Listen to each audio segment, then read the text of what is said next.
start our session, Pan-African Farmers Organization, PAFO, and COLEAD, the organization I work with. I'm Isolina Boto. Our session number 23, innovation sessions, which are aimed really at showcasing successful entrepreneurs, African entrepreneurs in different areas of work. So today is cross-border value chains, cross-border trade, and what opportunities it brings to entrepreneurs. Of course, not without also challenges, and we will see that through a wonderful panel for entrepreneurs, African entrepreneurs, different countries, different value chains, different products, and then we will have a presentation as well from RUFORUM in linking research and universities to business, as well as from ROPPA with the West African Farmers Organization. So I hear you have to mute yourself and yes. Saran, Madame Saran, I think, je pense que vous devez vous mettre en silencieux. Voilà. So we have a very interesting topic today. So we will look at first-hand experiences from the field as well. So if we can just remove the presentation of Gyltime, please, from the screen. What I will tell you in the meantime is, before giving the floor to my colleague Aimable, is we have the session today with French, English, and Portuguese interpretation. So please choose the language you prefer. At the bottom of your screen, you have a little globe, and you have the languages that you can select what works best for you. Please put your question in the Q&A part. We will talk those. We will take the questions towards the end. And feel free, of course, in the chat, I see already, to introduce yourself, to share some insights, or, you know, or other things. You will as you have seen, the session is recorded. You will receive all the presentations. They will all be online, as well as the recording and the highlights of this session after the session. So do not worry for that. And if you have any problems, my colleagues will share as well the standard email we have to answer any of your questions. Just before going into the panel, I will like to give the floor to Aimable. Aimable Twagira YEZU, I hope I pronounce it well, is the program officer of the Pan-African Farmers Organization based in Rwanda, in Kigali. Is our partner, a standing partner for quite a long time. As you have seen, is number 23 today. And we are always very happy to have the smallholders, the farmers organization at continental level, but which means as well at regional and national level with us, and to link them as well with a COLEAD private sector organization, which are also smallholders, but MSMEs and also bigger companies. In this case, all African and all local, and looking at what innovations are in the ground, because we believe there are many, and how these entrepreneurs have succeeded and learned from them. So Aimable, I thank you very much for joining us to represent the CEO who is always with us, but is currently just traveling of PAFO, Baba Femi, and to give us some remarks on his behalf. Thank you, Aimable. Thank you very much, Isolina Boto and the audience. Greetings from Dr. Baba Femi Oyewole. As you said, he couldn't be with us today because of other important engagements, but I'm here to represent him on behalf of PAFO. Distinguished guests, partners, entrepreneurs, and colleagues from across Africa and beyond. Good morning, good afternoon, good evening, depending on where you are joining us from for the 23rd session of PAFO-COLEAD Innovation Series. It is a great privilege for me, on behalf of Chief Executive Officer of PAFO and the President of PAFO, to welcome you all to this important webinar on opportunities in cross-border value chains for entrepreneurs. Thank you for joining us for what promises to be insightful and action-oriented discussion.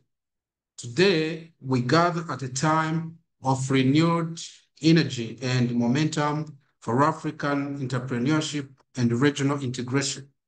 With the African Continental Free Trade Area now taking root, we are witnessing a transformative shift in how goods, services, knowledge, and capital can move across our borders. This opens up unprecedented opportunities for our entrepreneurs, especially small and medium enterprises, to scale, innovate, and compete on a regional, continental, and even global stage. Ladies and gentlemen, cross-border value chains are more than trade corridors. They are conduits for collaboration, technology transfer, job creation, and inclusive growth. From agriculture to manufacturing, digital services to logistics, African entrepreneurs have a vital role to play in driving these value chains forward. But realizing these opportunities requires more than open markets. It requires the right policies, infrastructure, financing, skills, and networks. That is why today's webinar is so timely.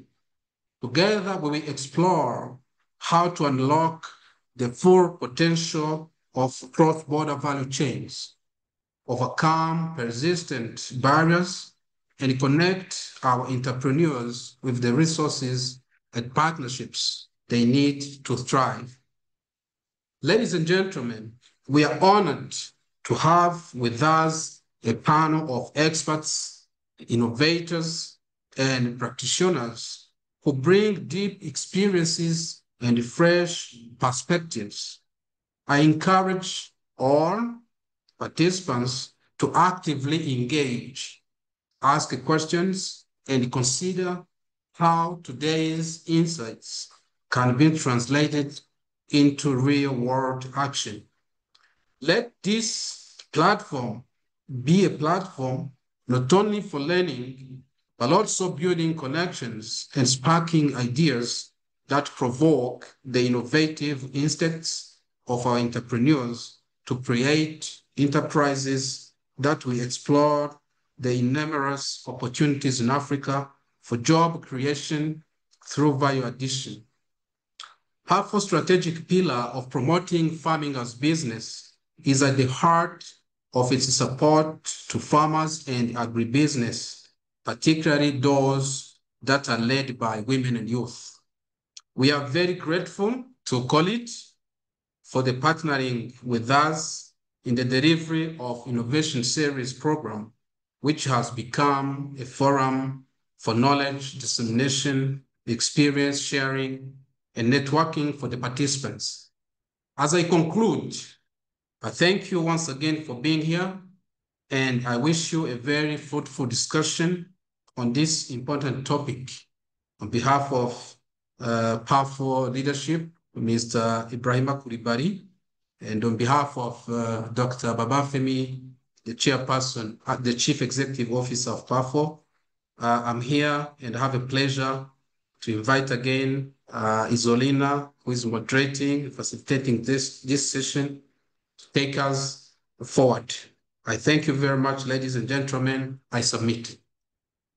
Thank you very much, Aimable, for these words. We agree fully. Thank you as well to you teams working closely from our side, as well with Nina and Noefa, and for all your efforts. It's always a pleasure. So indeed, you have said it's a very critical topic today. We had done a few years ago, when PAFO was doing a study on the opportunities of the Africa Continental Free Trade Agreement area for the smallholders and so on, and the small entrepreneurs. And the findings had been that there are a lot of opportunities. However, there was a few understandable and usable knowledge for the private sector, especially the MSMEs and smallholders, in capturing all the opportunities that the ACFTA could offer. In the meantime, of course, things have evolved. It's not to say that there are no challenges, obviously, but opportunities remain. From our side at COLEAD, we are a non-for-profit association of private sector operators in the agri-food sector in all continents. Of course, we have a big focus in Africa, but we work across the world. We offer a number of services to the smallholders, organized smallholders, as well as MSMEs.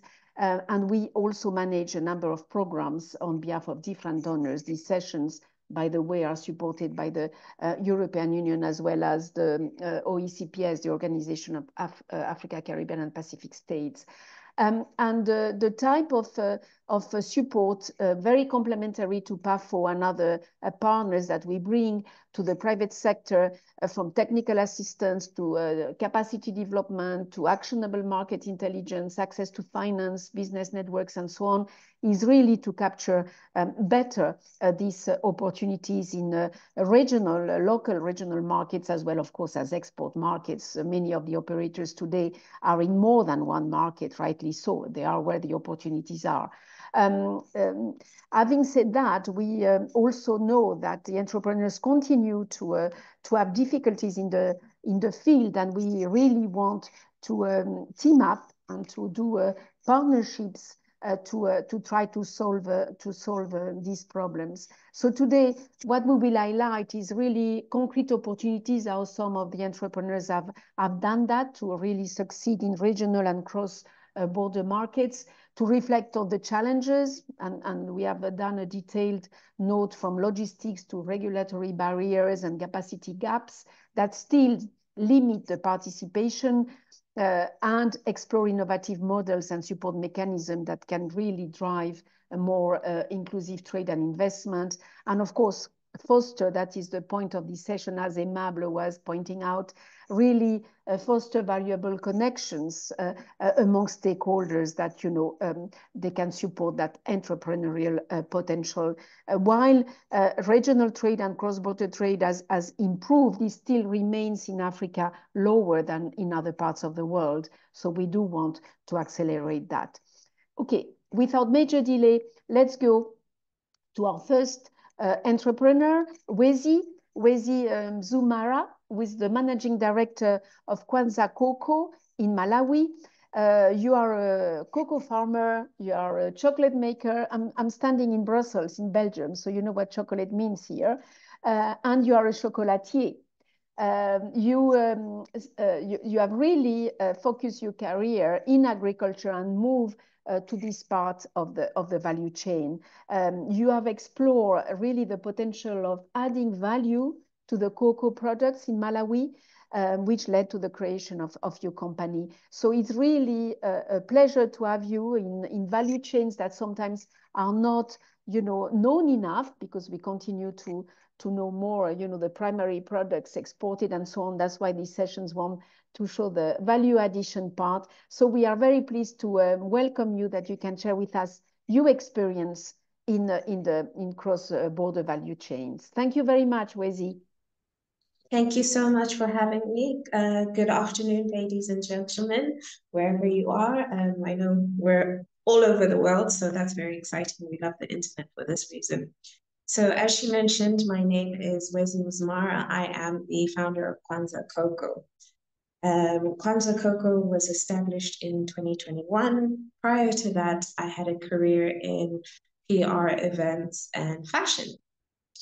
So for us to start our journey within cocoa, it wasn't a straightforward one. Our journey started with planting. I had found my parents had planted about 4 cocoa trees on our farm in Karabe, which is the northern region of Malawi, in 2011 when I returned from the UK after my studies. So I had found the 4 trees, and to me at the time, having a lot of friends from West Africa, from Ghana, Ivory Coast, for me, what I saw cocoa as is cocoa was more of just money from selling the beans.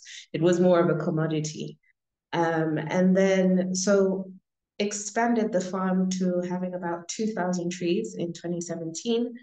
And now we are looking at a plantation of about 3,000 trees. which is not much, but it's also a start for Malawi, as Malawi is an economy that's known for producing tobacco and tea and groundnuts and maize. So yeah, that was the beginning of how our cocoa journey started in terms of planting cocoa.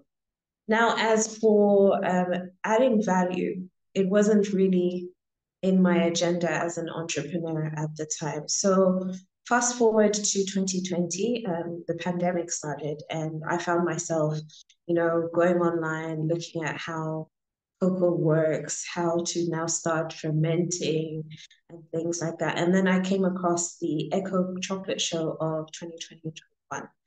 And during the Echo Chocolate Show, I was in the session, and there was Loomcraft Chocolate and Happy Coffee and all of these other business entities that add value on the continent. So it was really exciting to see businesses that add value on the continent as well as the Caribbean. So I reached out to Loomcraft Chocolate and asked her, so how do I make chocolate? And it was really a very exciting and funny experience for me, because at the time I had no idea what I was doing. So I bought a little machine to do 1 kilo batches of chocolate, and that was in 2021. June of 2021, actually. So I sent her a message saying, how long is the chocolate going to take? And she says, Wezi, because in my head I was thinking, a batch of chocolate, maybe 3-4 hours. She said, no, each batch of chocolate takes up to 36 hours to produce. So for me, that was like the first problem was with how we have power cuts in Africa. How am I going to manage to keep a chocolate machine running for 36 hours? So there was challenges in the beginning. Obviously, my first batch of chocolate that I ever made was horrible. It wasn't very nice.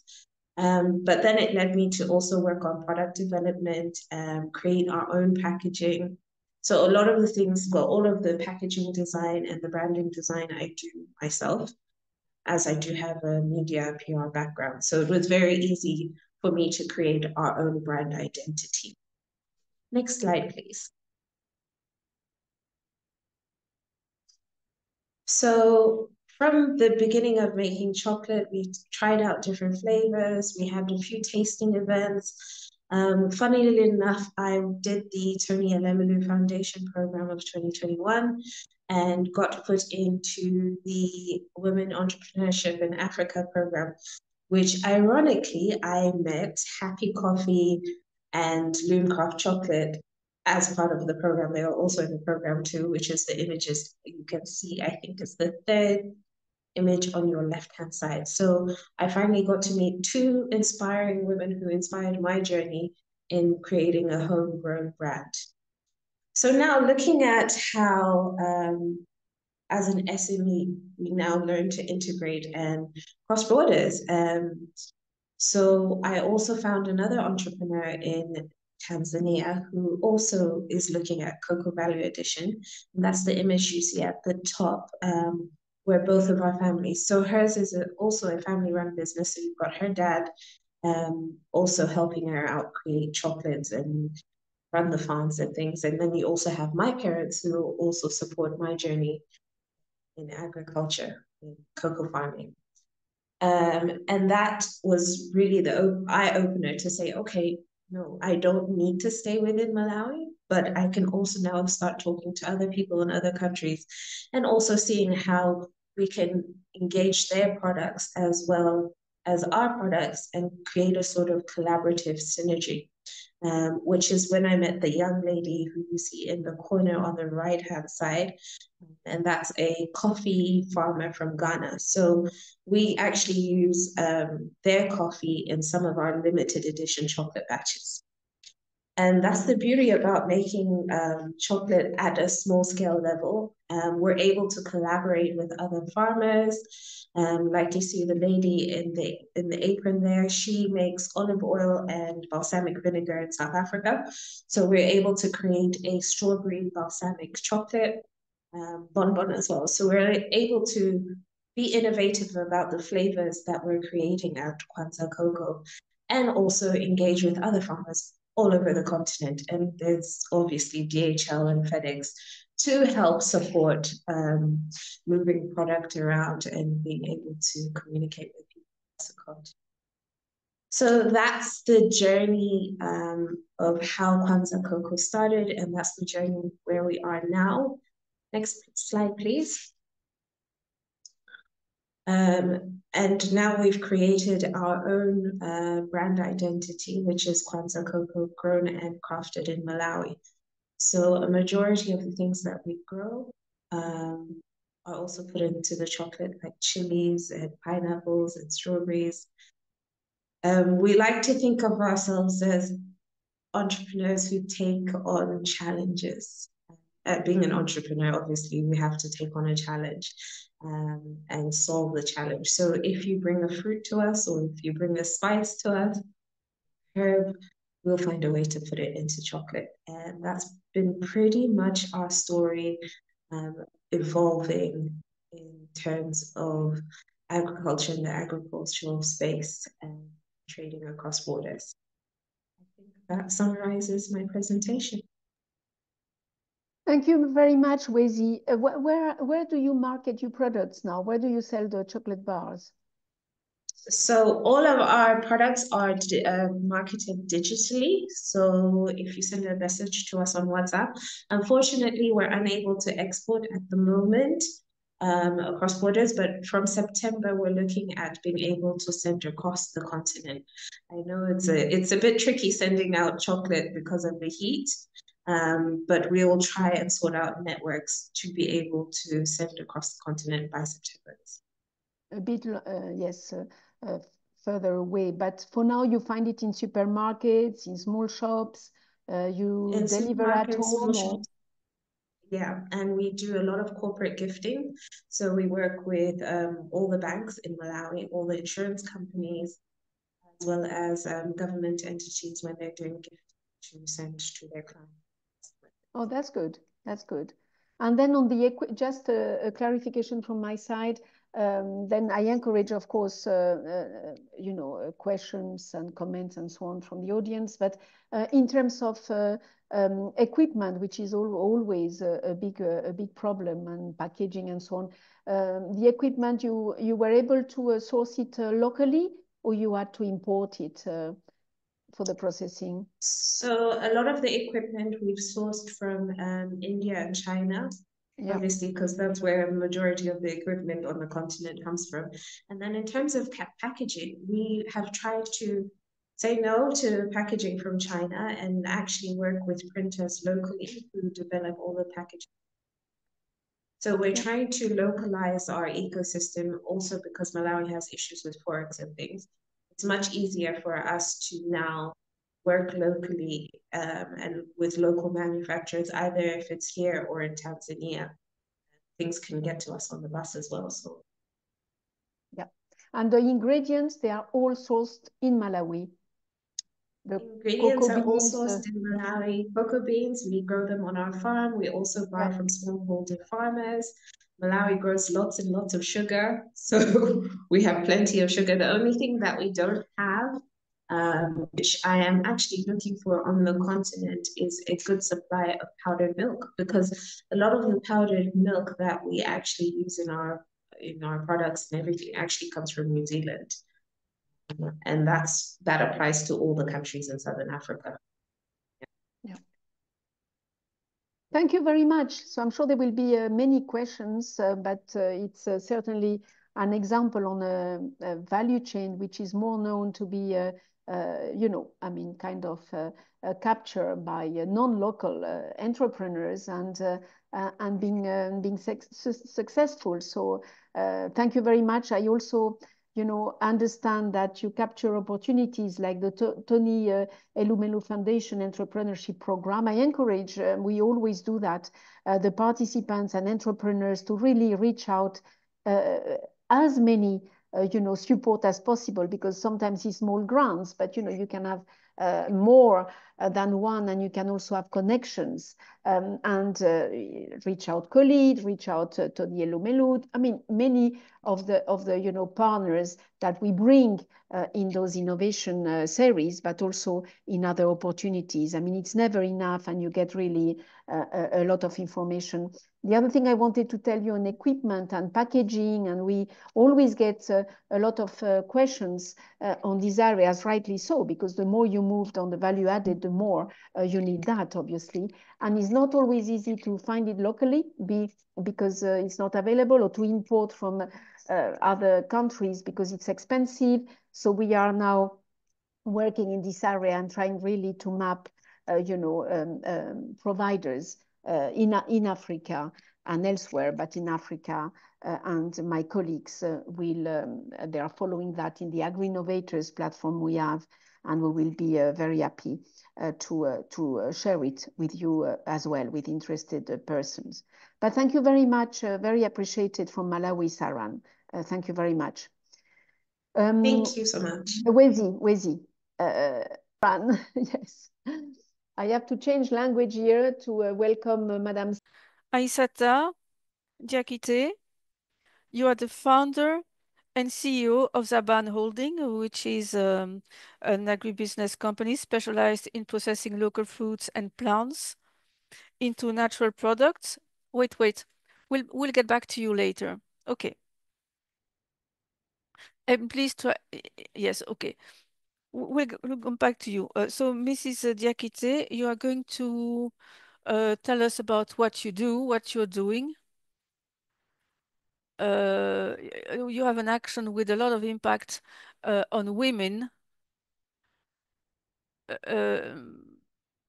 while working on regional and international markets. You did a lot for streamlining food value chains, and you are in favor, you're championing made in Africa, i.e. local products, highly specific products with a specific brand, specifically African brand. And you're also a president of Leader, a network of agribusiness leaders. Thank you very much for joining us. From Mali, please, I give you the floor. Can you describe ZABBAAN Holding, your company, and can you describe your action? Okay, thank you. Thank you very much for this presentation. It's very kind of you for presenting me. I'm delighted to be here with you. As rightly mentioned by Isolina, I am the founder and CEO of ZABBAAN, an agribusiness a group. We have a branch which tries to develop local products in West Africa. We also have a branch specialized in the different trades in relation to agribusiness, and ZABBAAN International is there to export our countries to international markets. So that was my short presentation of the group. All in all, in the industrial segment, ZABBAAN Industrie, we work with approximately 50,000 smallholders, farmers organized across Mali. We've been able to organize some 45 sectors or value chains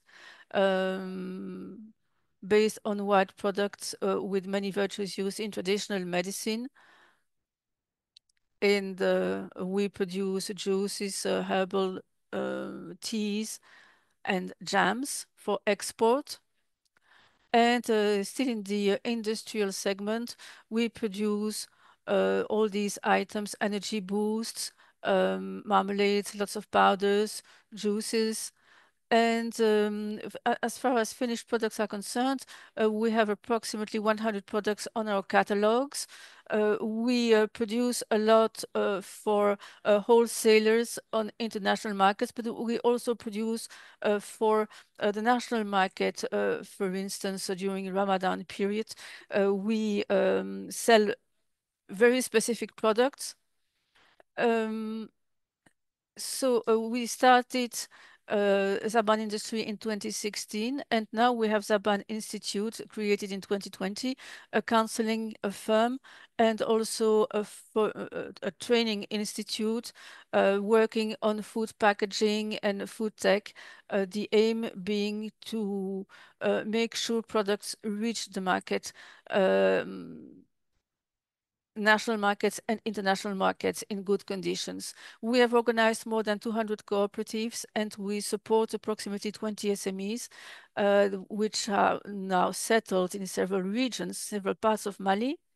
A while ago, in December, we made proposals in the framework of a call for tenders funded by the EU. And we are now going to work in neighboring countries, supporting agricultural entrepreneurs to develop local value chains. And on those pictures, you can see different companies or businesses which we have supported, specialized in grains, for instance, others which do milk processing, fonio processing, biscuits based on local wild fruits. And here you have our partners. We've been working with a number of partners, FAO, World Bank, USAID, FD, and so on. USAID had a big program for promoting peace in difficult areas in northern Mali, and we were very present in that context,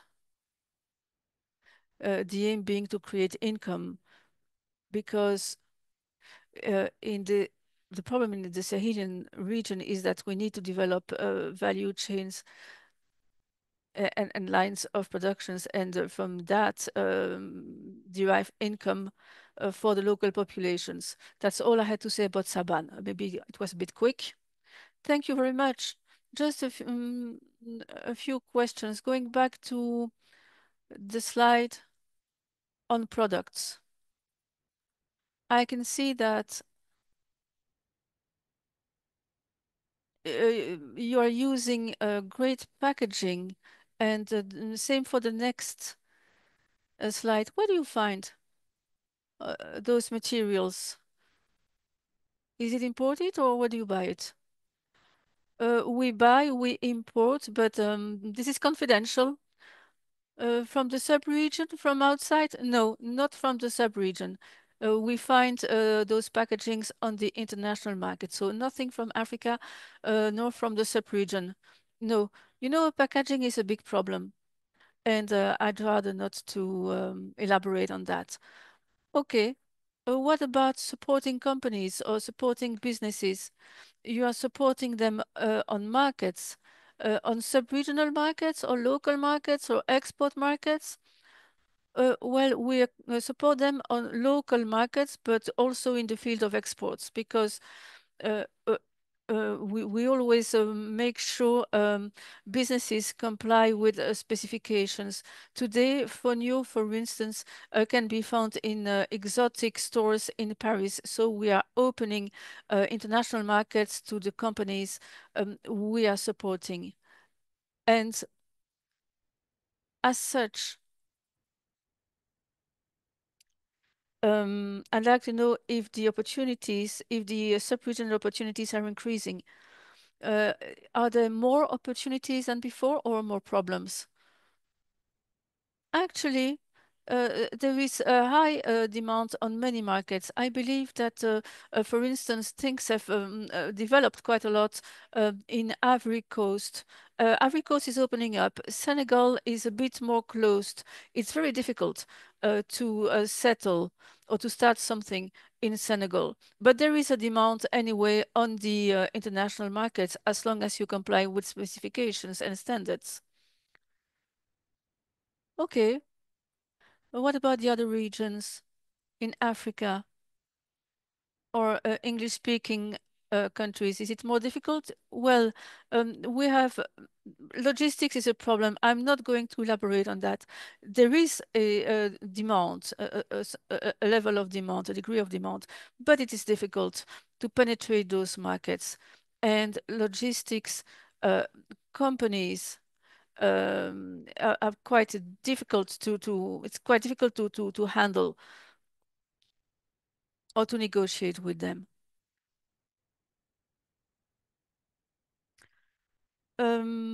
You spoke about USAID and other development partners, but do you receive subsidies from the government or nothing at all?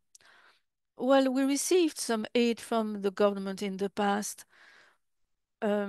State programs and funds were there to support us. This is a form of assistance has decreased over the last few years, but it is still there. And we also submit a lot of proposals in the framework of call for tenders. The aim being, of course, to penetrate international markets. Okay, thank you very much. I'm sure that we shall have many more questions from the audience. Thank you very much. It was very interesting, and congratulations, because your products seem to show high quality. Let's try again with Mrs. Saran Keita from Guinea. She had connection problems. Mrs. Keita, are you still around? Yes, I'm fine, thanks. It's better. It's getting better. Okay. We are going to share your presentation, and it will be easier for you. Okay.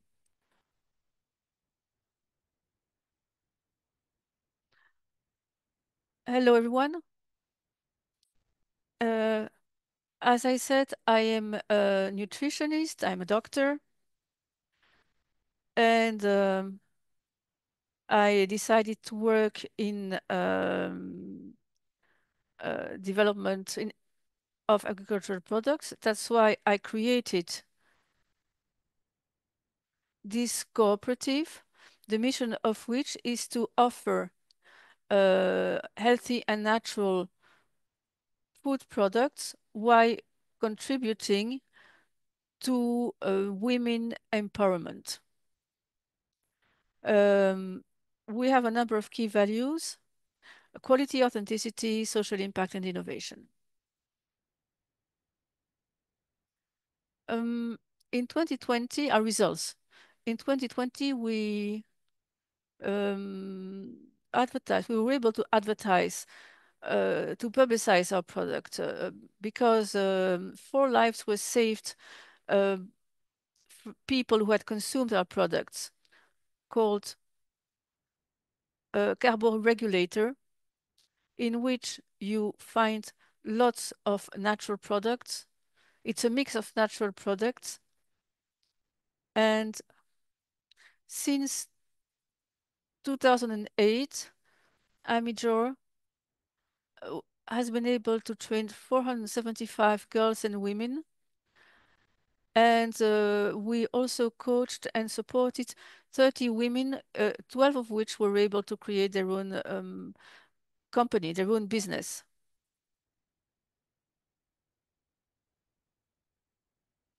Those SMEs, we keep supporting them, providing advice.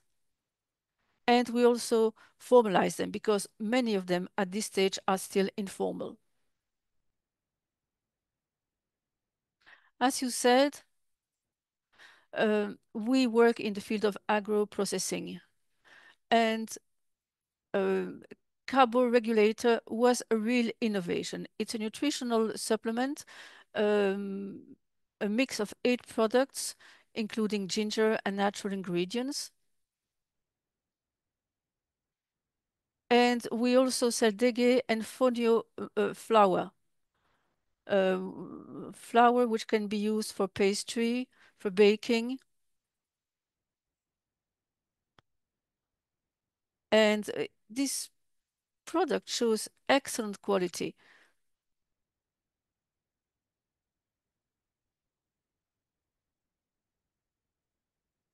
And Here you have our products, fonio,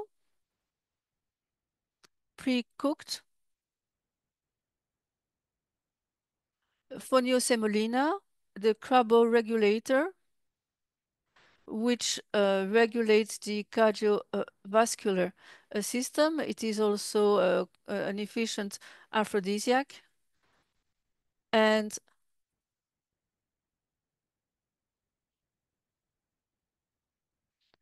a carboregulator is now widely recognized. And we've also been able to develop fonio flour, which can replace wheat flour. These products can be regarded as real innovations, and they greatly contributed to the success of our company, of our business. Success factors, everyone knows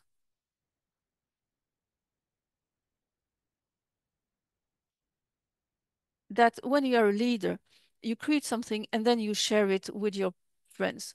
My passion is to share information, to share knowledge with my friends and those around me. So one of our success factors was my leadership, my ability to support these women at the national level and at the regional level. These women created their own brands, their own products, but I was there to support them in the sub-region. And now, our products, for instance, have reached the US. Also, we are present in Senegal. As Aïssa said before, penetrating the Senegal market is far from obvious, but we've been able to find an agreement and we can work together with them now. Also, know-how. Know-how is a success factor. I always focus on quality. And I know what our bodies need in terms of nutriments, and I develop my innovations based on that knowledge. The aim being to help the population to acquire a high level of well-being.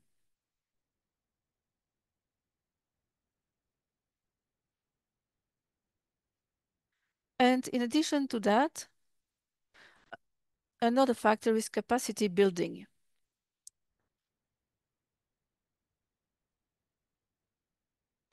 I always need more and more capacities. And each time I need capacities, I turn to you, and I'm very grateful to COLEAD. I've been followed so many trainings, approximately 15 trainings, COLEAD trainings, since 2021. I enjoy strengthening my capacities because it increases my value. What about opportunities? There are many opportunities.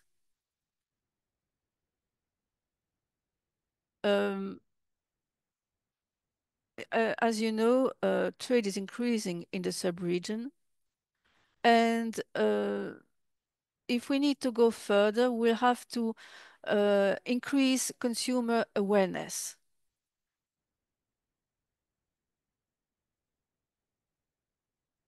We also enjoy taking part in sub-regional and international events, trade events.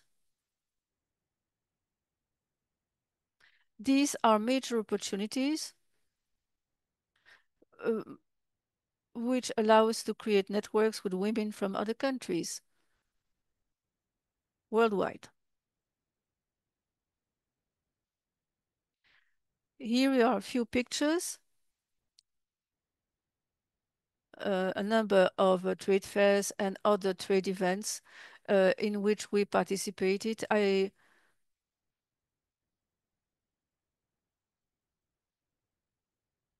visited the Embassy of the United States.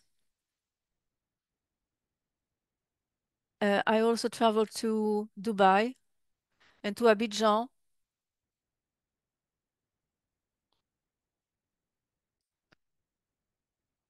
Where I was able to sign a representation and distribution contract.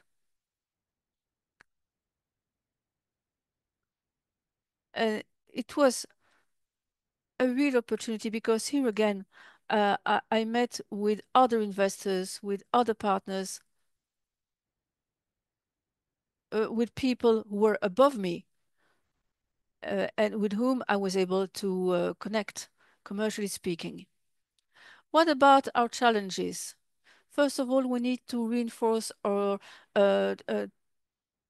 technical, commercial, and managerial capabilities. We must increase sustainability of our unit, record and protect our brand name, AMIDJOR, and have AMIDJOR certified based on the HACCP criteria.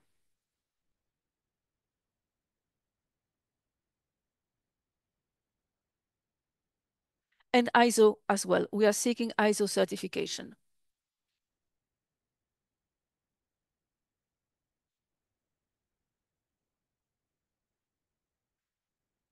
What about the main challenges in terms of cross-border trade? First of all, logistics. A lot has been done, but yet a lot remains to be done. We still have a lot on our plate because roads are a real problem. Security also. Road safety and road security are problems as well.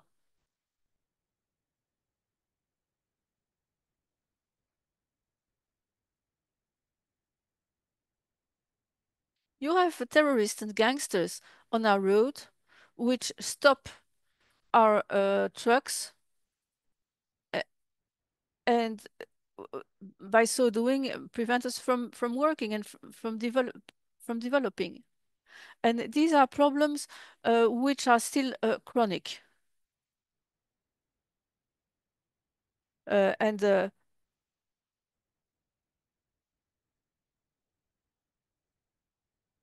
even met the problem personally last week in Ivory Coast. And there is always a difference between what you hear and what actually happens. Also, many smallholders and businesses have no access to the advantages proposed by ECOWAS and the free trade area. They are not aware of texts and legislations, etc. So in addition to the lack of safety on the road, you have a problem in terms of knowledge, of information. As a conclusion, what can I say? AMIDJOR today is able to sell outside our traditional markets because I, as a manager, I feel committed. I'm a dynamic person and it's a passion. I am determined. I'm fully committed to achieving my objective. And I'm particularly demanding when it comes to the quality of our products in the country and at the level of the sub-region. Today, AMIDJOR is present all over in Ivory Coast, and I would like to thank the population of Ivory Coast in that respect. But we've been able to, if we are appreciated by those populations, it's because of the presentation of our products and because of the content. Our aim should be always to improve the products, to focus on high quality.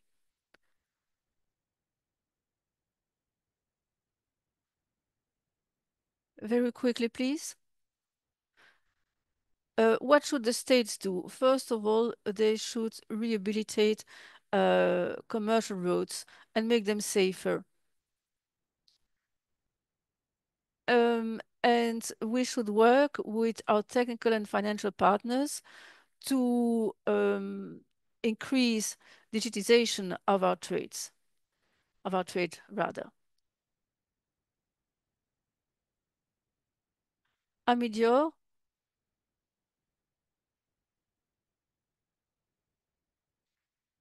focuses on well-being for the population, on performance, on product quality, and women empowerment. Thank you very much.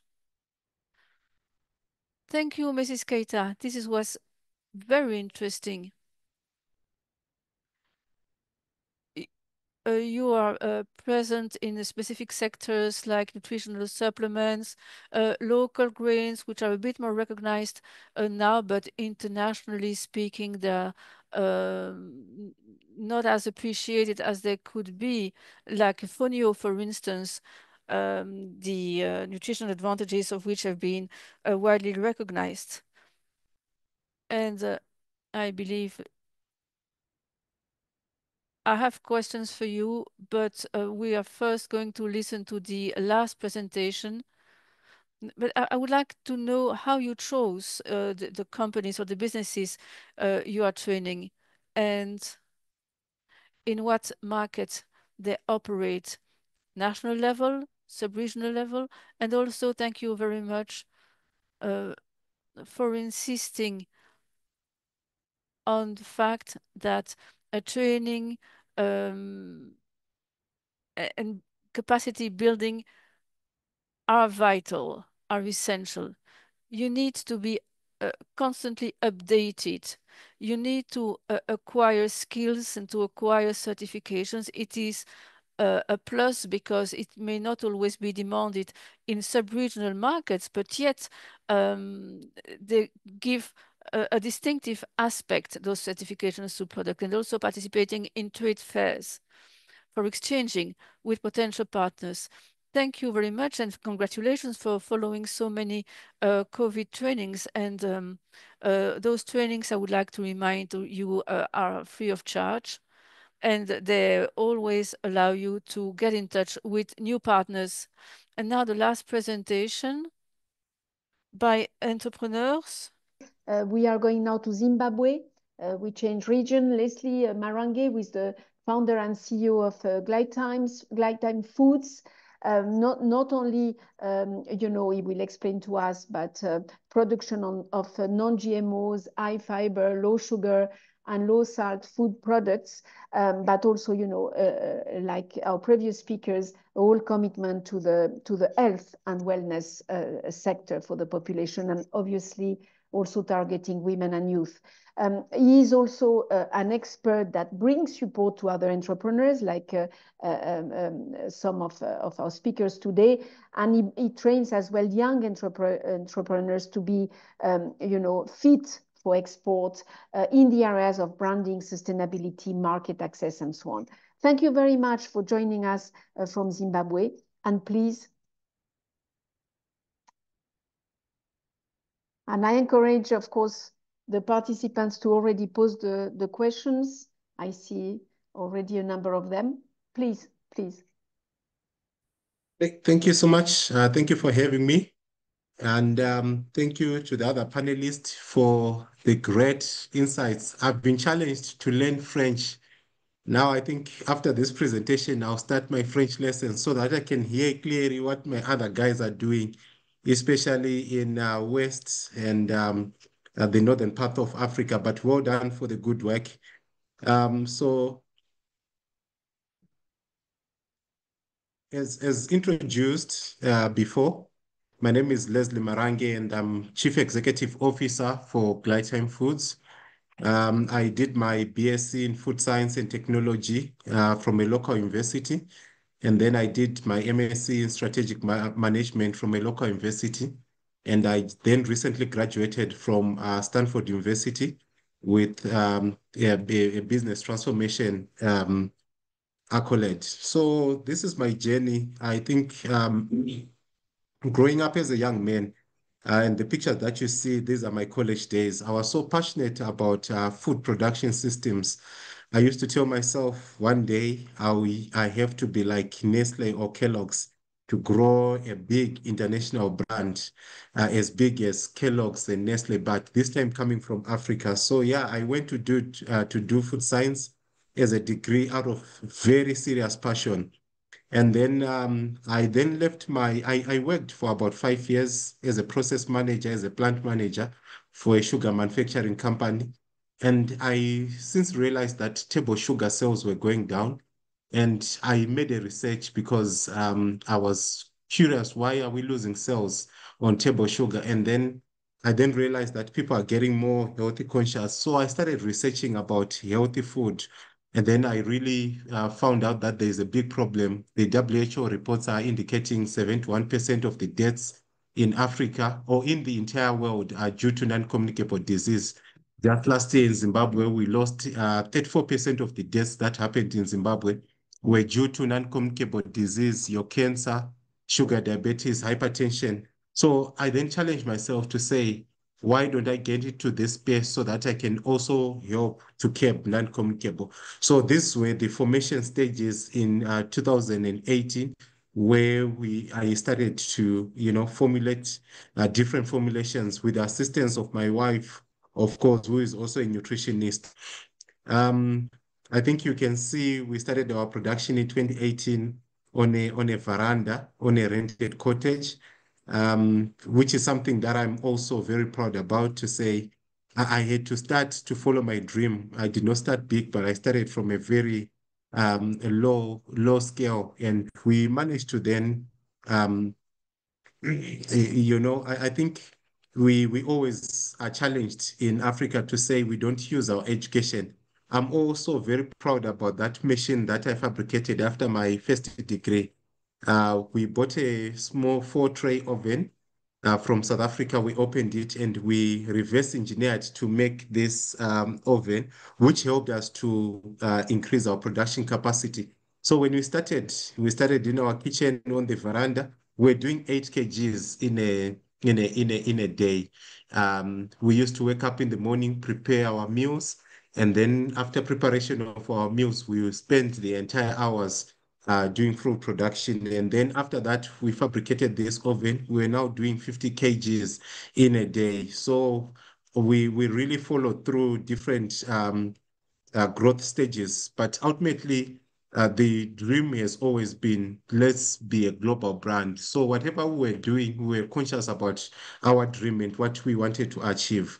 And I think because Zimbabwe is one of the most complex environments in Africa, where we have different challenges in the macro environment, but we have managed to be very resilient and we have developed our core values around excellency, empathy, sustainability, resilience, and teamwork.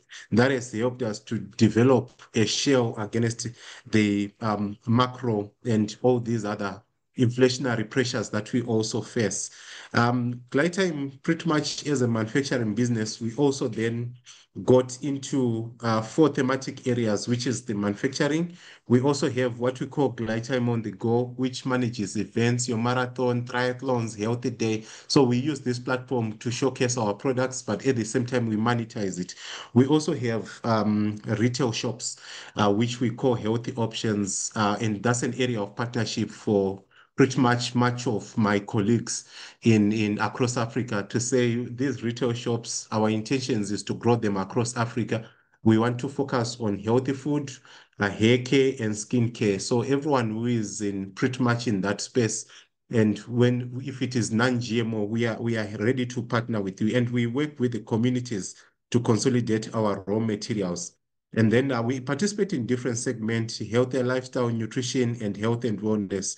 Those are the segments. And this probably this is the pictorial view of our products. Most of our products are products that are made from natural, organic, and local ingredients. We have some ingredients that we import, obviously, but we are also still trying to develop the necessary competence that is required to have them homegrown, but all this packaging, we do it locally in Zimbabwe. We actually do this in-house. So yeah, these are the products that we have. We've got vegetarian products. We've got well, what we have decided to do is to allow people to enjoy. If they want the cookie, we'll allow them to have the cookie, but we then infuse them with healthy nuts, with pumpkin seeds, with different, healthy ingredients, so that ultimately when they have the product is to have the nice taste, but also have healthy benefits around it. So pretty much these are just pictorials of the things that we manufacture. Every year we consolidate about 100 tons of organic honey from our farmers in 8 districts in our country. And we also use the honey for production of different cereals. And we export these things in the region, Zambia. We are present in Zambia. Just last week, I was in Malawi and I was happy to see my Malawi counterpart. I think we'll have a conversation. We have got coverage in Mozambique. Botswana is also developing. But I will share with you our growth plan and what we are intending to do across Africa, just riding. Currently, we are riding on the SADC COMESA trade protocols, and we are also, Zimbabwe is also ratifying the free trade. So we also want to ride on the free trade so that we have a good coverage across Africa. So literally, these are some of the products that we do, vegetarian products, because one of the biggest problem on healthy is cholesterol. So we do non-cholesterol products, zero sugar, low sodium chloride, high fiber products. So these actually are helping a number of people to stay healthy, and they've tasted very good. So pretty much, I think this is a quick rundown, and we serve these snacks in different airlines. Yeah, I think these are just pictorials of what we do, the products that we manufacture, and things like that. So on the go, this is pretty much what we do. We just use our products to serve them at different events. Just on Sunday, we had 2 events that we attended. And so far, for the past 2 years, I think we have saved close to 500,000 meals, around 500,000 meals through this initiative. So this is also helping us to get more coverage. I think you can see the different events that we also just attend. And we are a very youthful business. I'm the oldest at 35. The other guys are very young. And we have got like 55 of us. We enjoy ourselves as we are doing this. This is also our retail shops that we have, health options, and we want to grow them across Africa. So that's another area of collaboration with a lot. And these are some of the developmental partners and communities that we work with. We help communities to develop different competencies, good manufacturing practices, so that as we get the raw material, they are at the good level that we require. Currently, we're with 77,000 households to consolidate different kind of raw materials, because our value chain is very complex. We have got different products and different inputs, so we really need different partners. But our community are the biggest contributors to our business, and we enjoy it. And we also want to develop these models across Africa so that we give our people a chance to grow. Yeah, so from 8 kgs, we have also, I think I heard the issue of equipment is very true. In Africa, there is a very big gap in terms of equipment. So we had to go to Germany, to Denmark to actually go and look for equipment. And I think if there is a way in which we can foster partnerships with different equipment suppliers under licensing, because when I was in Germany, I was surprised when they were saying they've got shortage of engineers. But yet here in Africa, we've got a lot of engineers that are not employed. So I think there's a room for us to actually, do cross-market subsidization, where we learn from them how they do it, they license, we make some machines for ourselves. I think it will really grow our industry, and that's an area that I'm also interested in terms of food manufacturing equipment. So I've met a couple of guys, and these are the equipment that we have actually bought from 8 kgs a day. Now we are now doing 1,500 kgs in an hour, and we are now targeting to push across 12 African countries, starting with SADC. And then from there, we'll then grow to East Africa, West Africa, North Africa. And because we really want to be a very strong brand in Africa. And I think, yeah, those are the machines. And that's the plant that we are just completing. It's just like 90% done now. We're just left with the front part, which is the office, but already the production plant is running. So in a nutshell, I think this is who we are. And pretty much we leverage, like I was saying, we leverage on our indigenous knowledge system. You can see all these fruits, they come from our communities. Yeah, just a quick rundown. And that's the new direction that we are taking. And yeah, I think I also grew up in a prison camp, so I spend a lot of time with prisoners. Just I'm a happy soul, just enjoying myself, supporting them in different areas. So yeah, thank you. Thank you so much. It's very, very well. Congratulations, because starting from the veranda of your house and ending with 1,500 cages a day, it's really impressive. So I'm sure that in terms, wow, this yes, that's very nice photos as well from the factory. And I'm sure that starting by SADC, you will be soon with you French, and you would have learned French in the meantime, of course. Or already getting into the French, West African, Central African markets. It's very, very impressive. So I mean, it's very, very little to add, that just chapeau.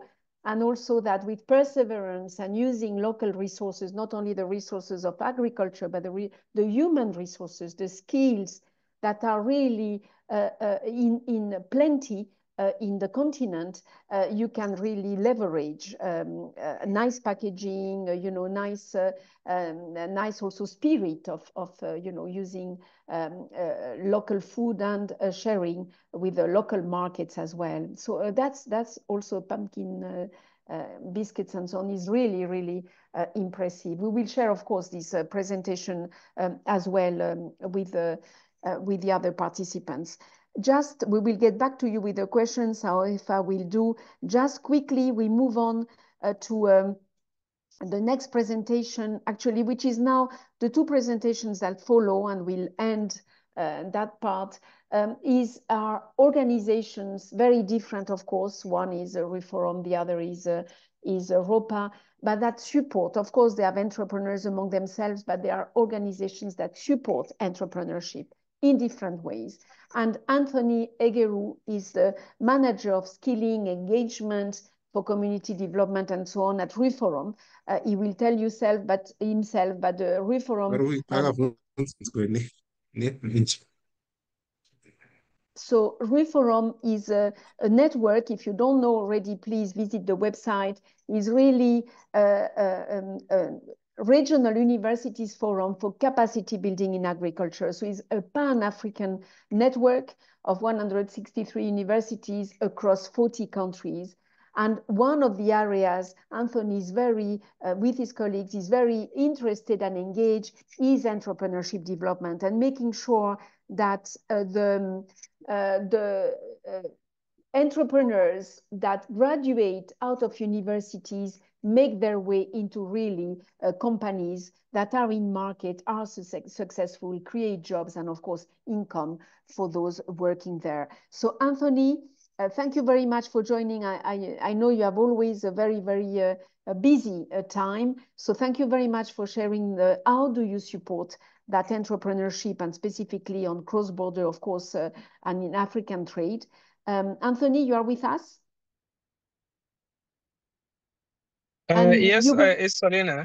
Yes, and you will share your presentation? Could you kindly just help me to share my presentation? Yes. Nina will gladly do so, yes. And thank you very much. And please, colleagues, follow as well on RUFORUM, because you might have opportunities in linking as well with the research side and the academic and university side. Thank you, Anthony, please. Okay, thank you very much, Isolina, and thank you, colleagues, for joining the conversation today. Basically, as Isolina has indicated, RUFORUM is a Pan-African institution of 175 universities now in 40 African countries. And basically we work through focus on the universities being of talent incubators, where we grow from raw talent to products and services creation. And then along that journey is how we focus on dealing with transformative university models, and also trying to see how might we reform how we deal and deliver with education. So in this conversation today, I was just asked to look at issues around how might we unlock cross-border value chain opportunities for young entrepreneurs within RUFORUM member universities, but indeed in African countries. And therefore, why should cross-border value chains matter? Now, already previous presenters who themselves are entrepreneurs and they're already exploiting opportunities within and across the continent. It's recognizing first is that we have this regional integration landscape, which is evolving under the African Free Continental Free Trade Area. And Rick, if you look at that consideration in itself, it's important to recognize and note that the African Free Continental Free Trade Area itself has prioritization, has 5 prioritizations or 5 priority areas within the context of trade liberalization, where they look at issues on reducing tariffs and non-tariff barriers, but also a look at issues relating to regional value chains development and how that links to issues on rules of origin and supporting SMEs and all these kind of things. The issues around industrialization and infrastructure development, all these issues that the African Free Trade Continental issues attempts to address. Now, exploiting that opportunity and that it provides is a good area to start with. And indeed, the immediate past presenter from Zimbabwe is already leveraging those issues. The second bit is the regional blocks, the COMESA, the SADC, the ECOWAS, the Central African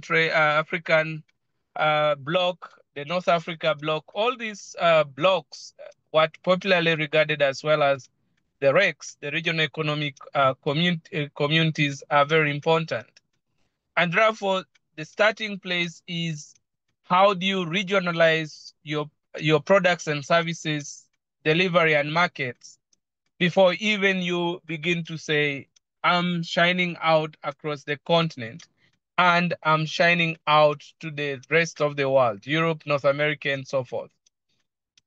Because it provides with the first starting point for standards, for quality assurance, for looking and assessing your return on investment and looking at issues associated with your delivery models.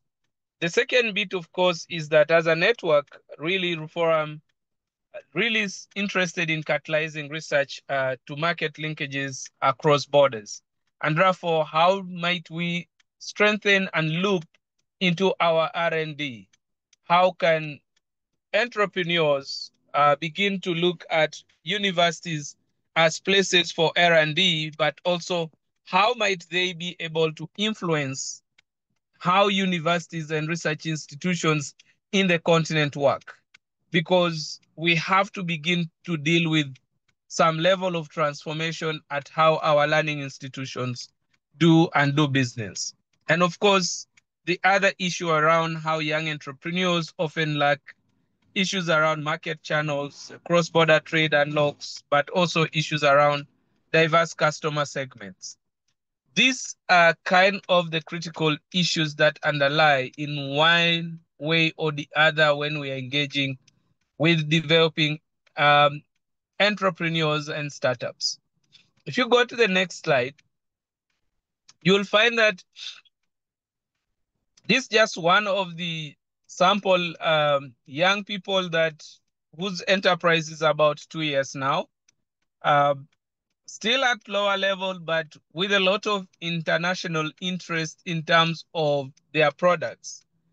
She's into shea butter processing, from collection, pre-processing to processing, and all the value addition that goes into it in the cosmetic sector. The ladies love it, works for their strong African taffy hair, and also moisturizers and all these kind of things that she does.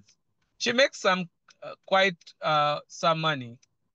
But of course, the other issues underlie how do we strengthen and support her to access larger markets, but also being able to get her processing capability into that level. So what, for example, we did with this is to link her to another already pre-existing facility that is already processing, but processing at low level capability. They have the equipment and the instrumentation, but their R&D was low.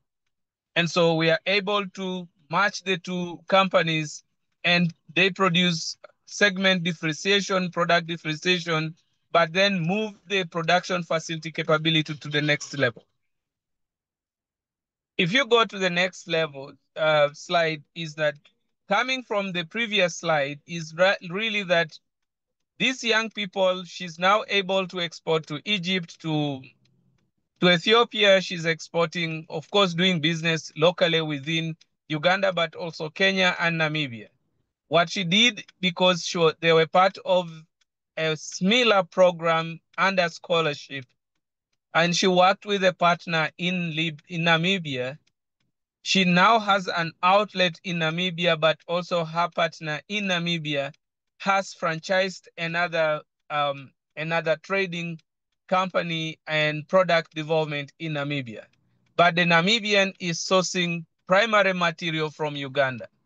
And so she's the source of primary material, pre-processed material, and the other person in Namibia just completes the packaging of this product with the Namibian brand. So it's possible for young people to collaborate across the continent. And so in terms of the top 4 cross-border value chain opportunities that we are looking at and working towards enabling young people to play a role is really in terms of regional input sourcing.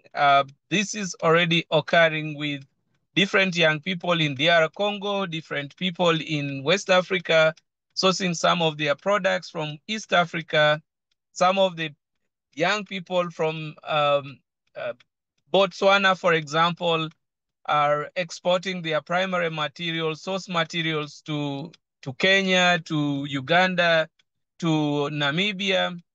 All this is going on. Sometimes they are way too fast than we are.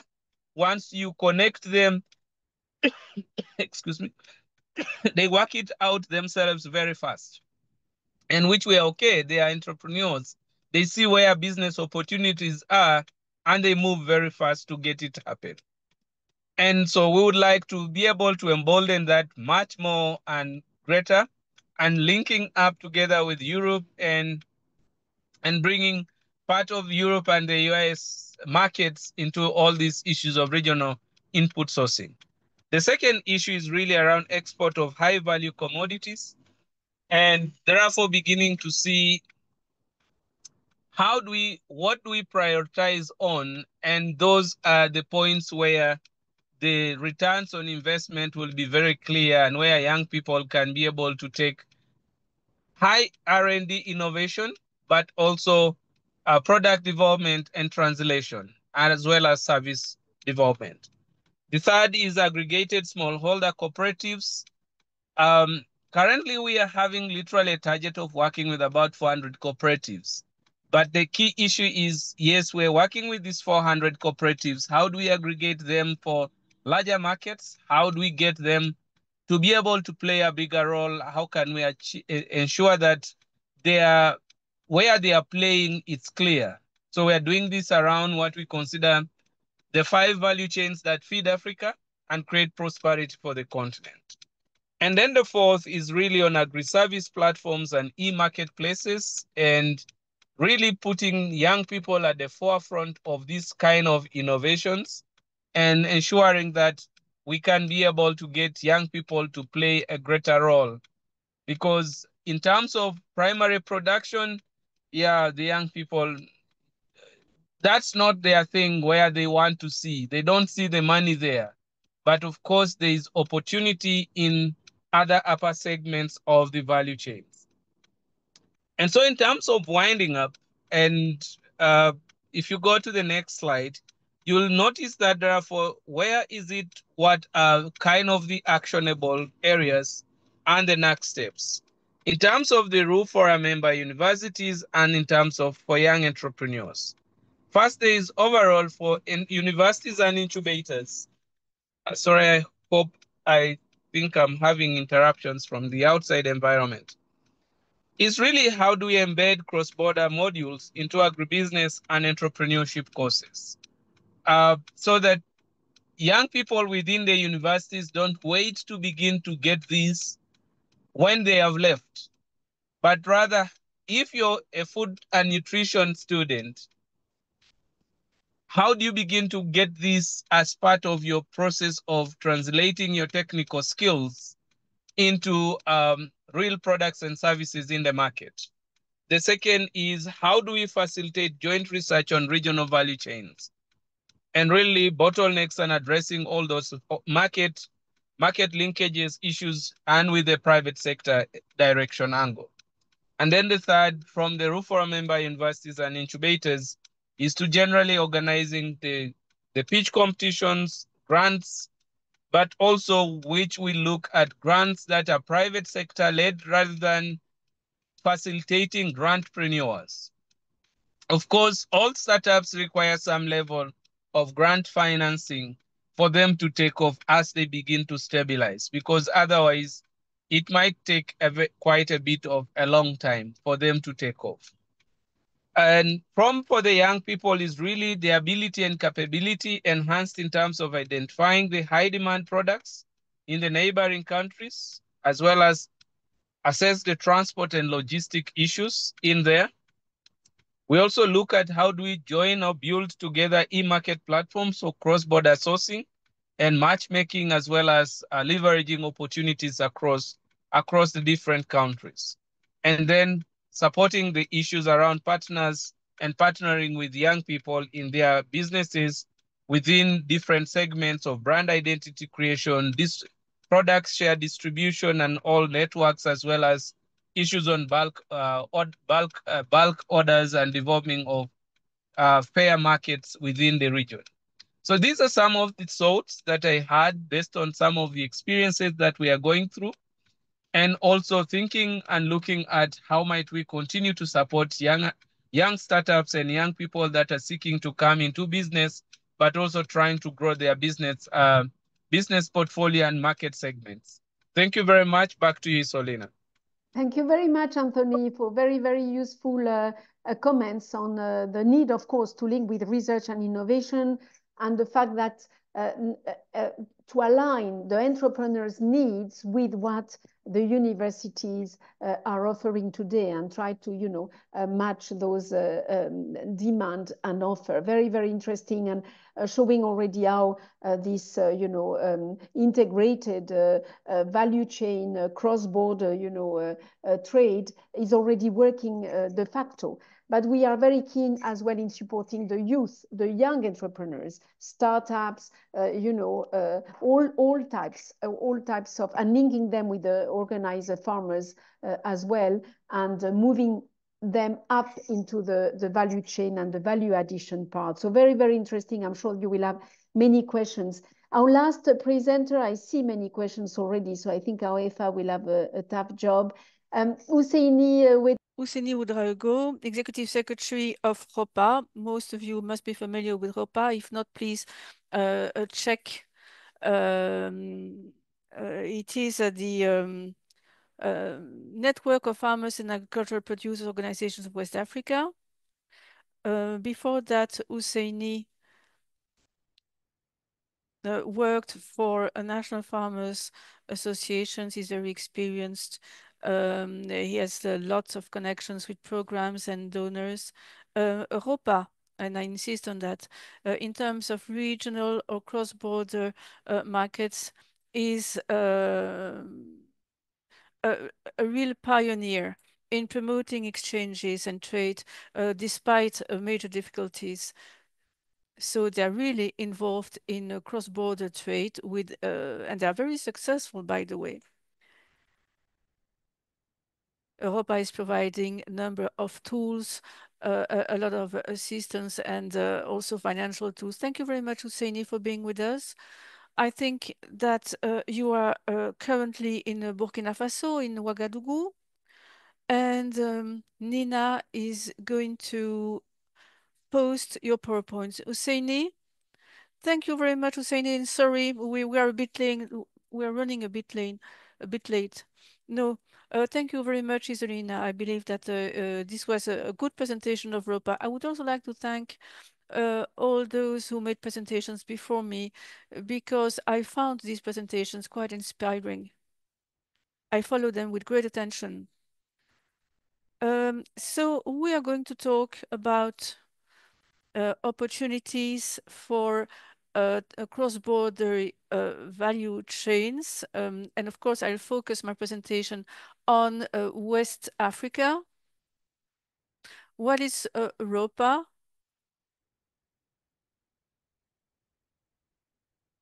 What is ROPPA? ROPPA is a network of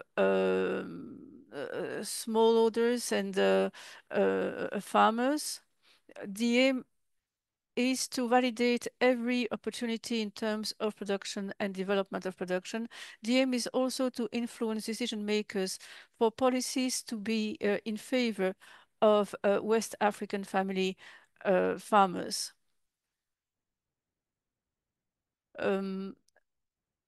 Basically, this concerns, it affects 30 million people. The 15 countries of ECOWAS, we have national federations in each of those countries, and federations for women and for young people at the national and regional levels. We have also developed specific spaces for reflection, spaces where we can deal with the socioeconomic aspects of 5 specific value chains defined by the smallholders organizations and by decision makers. What is the context in West Africa? Cross-border trade takes place in a context which is pretty difficult. Why? Actually, we are lucky to some extent because we're a bit more advanced than other regions in the field of sub-regional integration. You have 2 major policies in that respect, trade and tax policy and the agricultural policy called ECOWAP. But in our region, we also have 2 entities like, I mean ECOWAS and PAU. So we have 2 agricultural policies, ECOWAS and PAU. West Africa shows a number of typical features: security crisis, food crisis, a difficult geopolitical context. 3 countries have left ECOWAS, and discussions are going on as to the possibilities to keep collaborating with them. And of course, this is going to affect agricultural trade and trade in general. Climate change, of course, like in every region, we are suffering the effects of climate change, floods, and so on. And this has an impact on natural resources. West Africa and Africa in general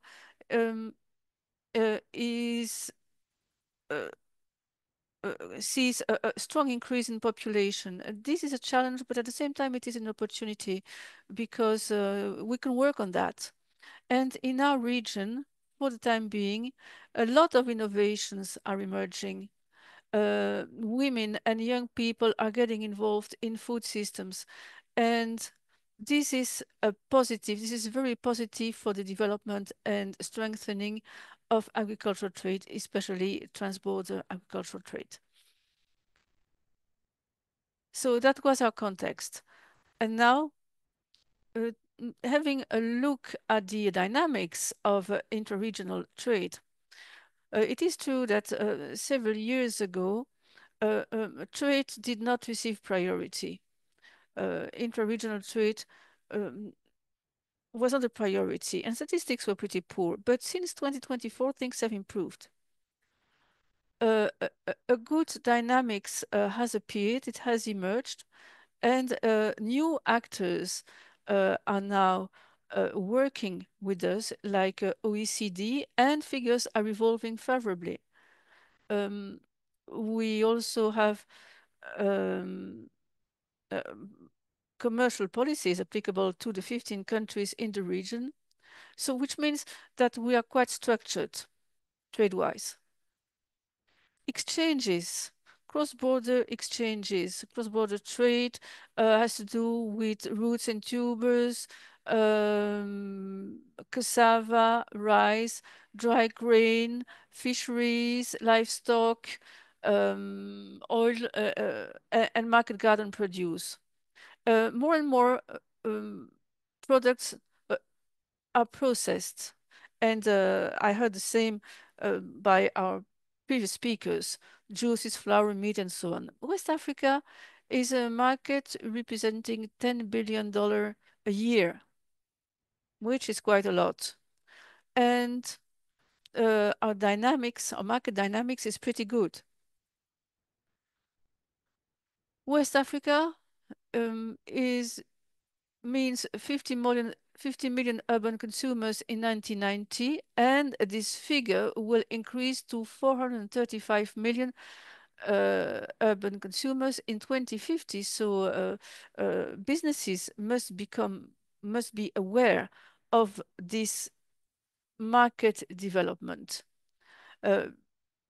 It will be necessary to import more to feed those markets. 70%. And such statistics were not available 5 years ago. 70% of all trade exchanges among West African countries are interregional. If you, apart from cocoa and coffee, all our exchanges take place among African countries. I also want to emphasize the role of women. 70% of jobs in agriculture and food systems are occupied by women, and 90% of workers employed in food processing are women again, which shows you a real level of commitment in the development of agricultural products. And I heard the same in every presentation today. There were products which could not be found in our countries 20 years ago. And now women and young people are working to the promotion of such products. And we are there to support policies and strategies for agricultural development.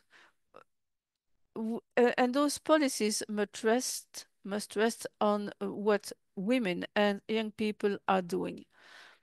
According to the statistics in 2020, Africa had imported for more than 60.5 billion USD,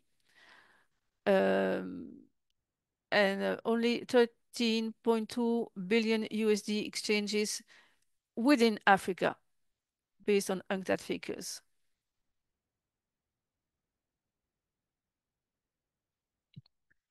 What are the actual opportunities we could take advantage of in West Africa? Of course, there is a certain amount of cross-border trade. We have a number of corridors: Mali, Mauritania, Mali, Senegal, Burkina, Niger, Gulf of Benin corridor, Benin, Togo, Niger, Nigeria, Ghana, and so on. And these corridors are open to transactions for a number of products plus fisheries. plus grain, plus oil and meat and so on, and also forest products. But there is also a certain amount of re-export, especially for rice. We have a common tariff for rice, and some countries, unfortunately, do not apply it. Zero customs duties for exporting rice to foreign countries. For instance, Gambia.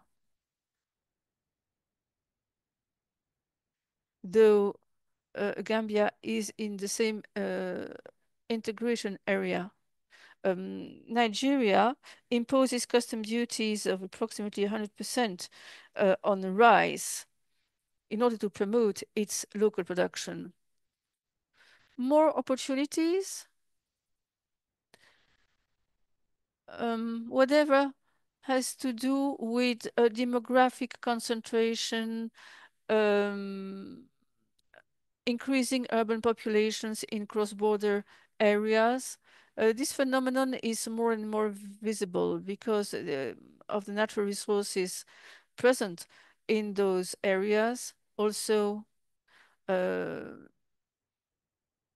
because there is a border, populations tend to increase in such areas, hence increasing demand. And these areas are also sources of supply for cities. Food products consumed in our cities come from those border areas. And this has an impact on eating habits in towns, in cities. And it is also in those same border areas that you can find specific products which are more and more in demand in cities. This can be specific to some regions, or producers or players have a role to play there. There is a type of yam, for instance, in those areas in our country. We don't know how they manage to grow it, how to store it, but they have their own experience, they have their own knowledge. And thanks to that, it is possible to market specific food products, which are highly appreciated among urban populations. Still in West Africa, there is a decentralization phenomenon. Some communities have become more and more functional, and they play a major role in cross-border areas in terms of trade. We have a commercial policy, we have a common tariffs, which we try to improve to protect our local populations, to protect our local markets against imports from abroad. But within the states themselves, there have been measures meant to protect national strategic value chains. When those countries are of the opinion that the current measures are not sufficient. For instance, Senegal took a number of measures regarding onions. And because of that, we feel that production is increasing. This creates a market, it stabilizes a market. And farmers begin to invest in their onion fields. There is another initiative, namely potatoes in Guinea, with the Federation of Producers in Futa. They were able to negotiate with their decision makers a set of measures, and some borders, or the borders will be closed, and potatoes will no longer be allowed inside. And instead of one harvest, you now have two potato harvests in Guinea. Same for the cashew nuts. Some countries have adopted measures aimed at supporting local processing units and their supply for cashew nuts to be processed in our countries, thereby creating added value. So in addition to trade policies and policy instruments, you have more measures or steps which are taken by some countries supporting cross-border trade. West Africa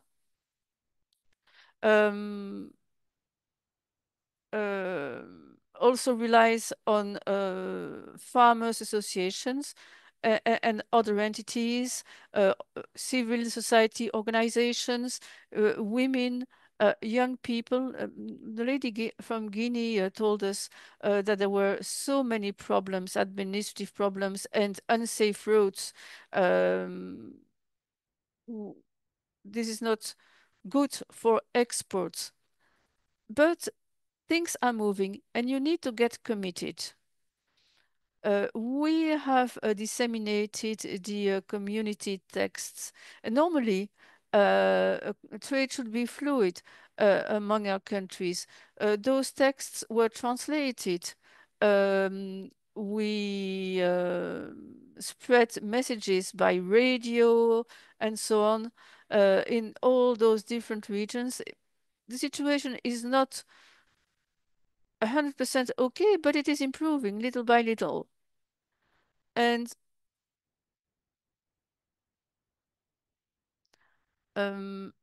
you have livestock producers in Mali who produce also for neighboring countries.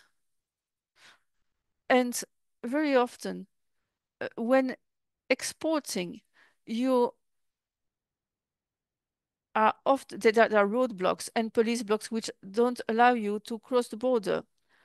And now measures have been adopted for these people to be able to cross those borders without problem.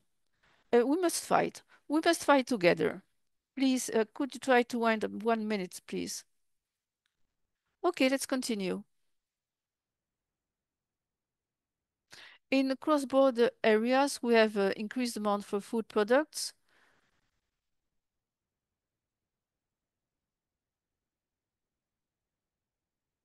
Cross-border trade is essential for economic activities, but it is essential for the economic activities, local economic activities, but also in cities and towns, because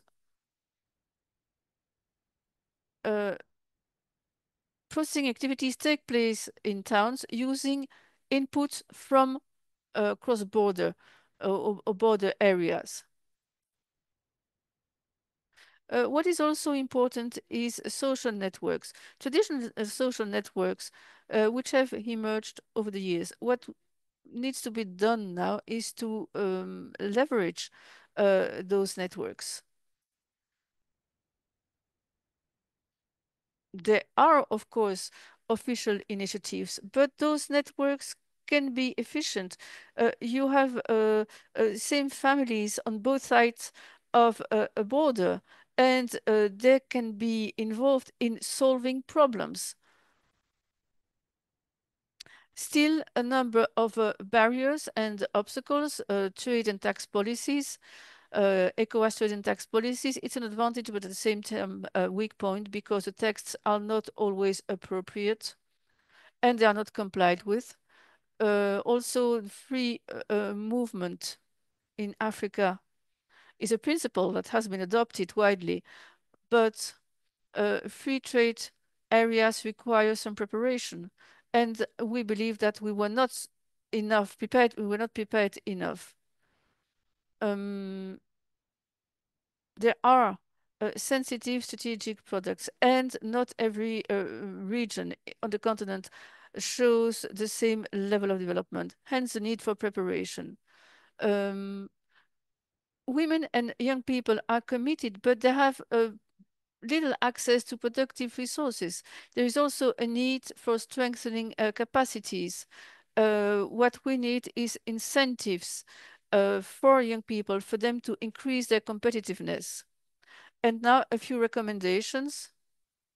Of course, we need an in-depth integration. We need, at the level of ECOWAS, of course, we need to strengthen support for women and young people.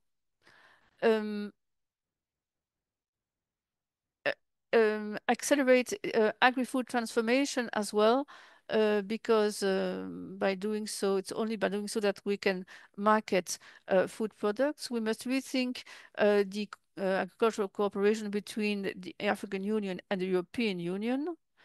Improving access to energy and land, sustainable production methods for every food system is necessary. Also, greater attention should be given to agroecology. That's it for me.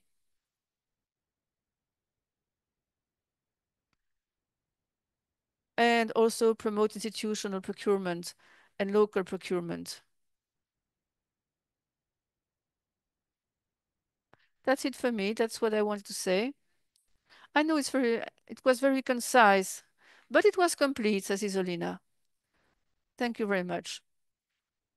Thank you, Ousseini. It was very complete, and the ROPPA example is quite interesting because it shows that with smart techniques and by focusing on the local level, changes can be achieved, which are really amazing. For instance, you showed how local production, depending on a number of products from outside, is now done by local producers as well. Thank you very much for this very dense presentation, Al-Wafa.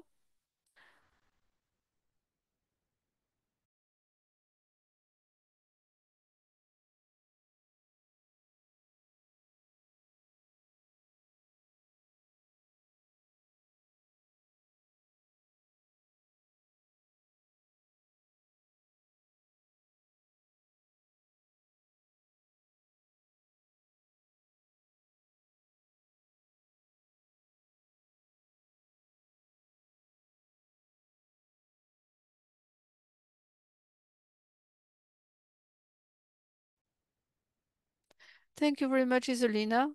I hope you hear me. Thank you very much for your respective presentations.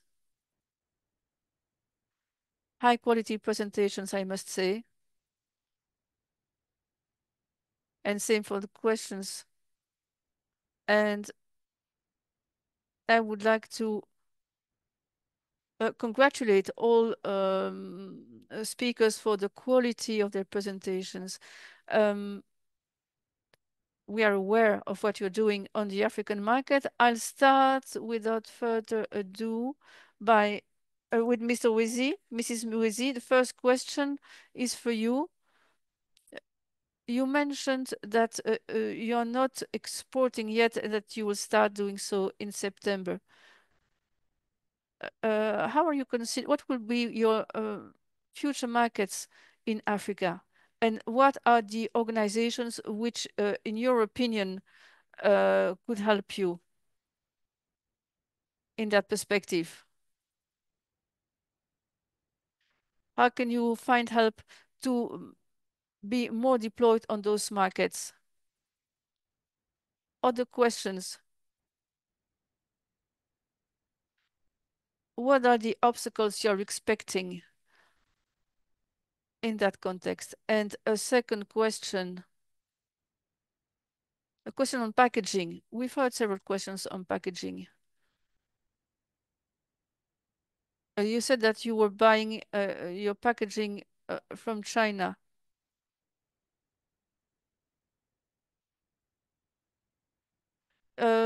Is this impacting the price of your products due to exchange rates? And what about sourcing your packaging locally? I give you the floor. Thank you all so much for your questions, and thank you to everyone who presented today. You were very insightful products, and it's very exciting to see what other people are doing on the continent. The first question that was around export. Yes, we intend to export from September under SADC and also the AFCFTA. It becomes a little bit tricky around chocolate because there's been not a lot done around chocolate. There's more about exporting a commodity, which is cocoa. So we are working with Ecomark Africa on our certification of the cocoa beans as well as the chocolate. And the local certification board, so we're able to export safely and we get a nice product. In terms of packaging, we produce all our packaging locally. We don't import anything from China, just to clarify. If we were to import from China, because of the quality, we would probably import if we're exporting to the European market. But for now, I'd say we are going to stick with making all of our packaging locally.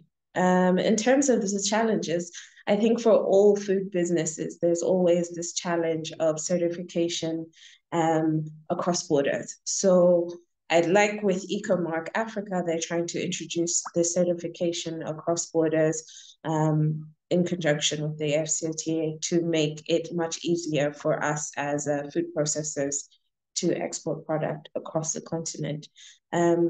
In terms of our export plan, I did say SADC is our main focus. We're not going to come into West Africa because there's enough cocoa in that area. And there's also other cocoa producers and chocolate producers in East Africa and Uganda and Tanzania as well. I think that answers all the questions that were there. The other questions I've responded to in the chat.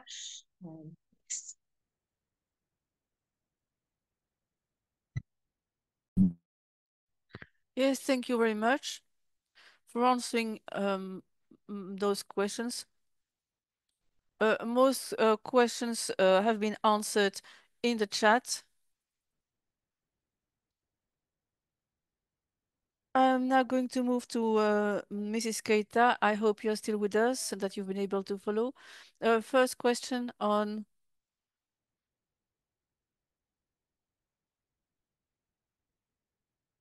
support provided by different organizations. Do you have logistics problem in that context? How do you get help and assistance from supporting organization? That is the main question. And also,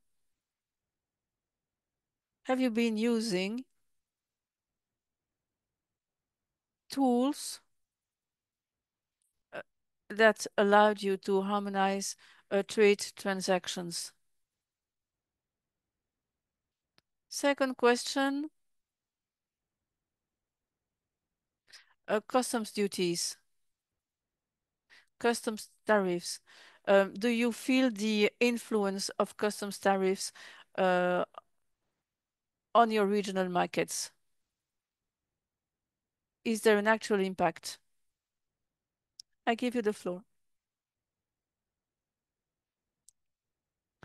Thank you.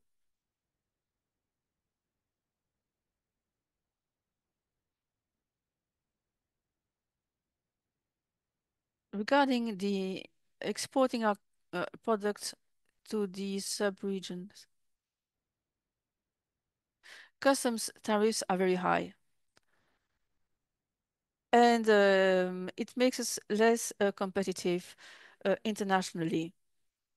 We offer high quality products, many products, by the way, and we find our raw materials on site. The problem is the production costs.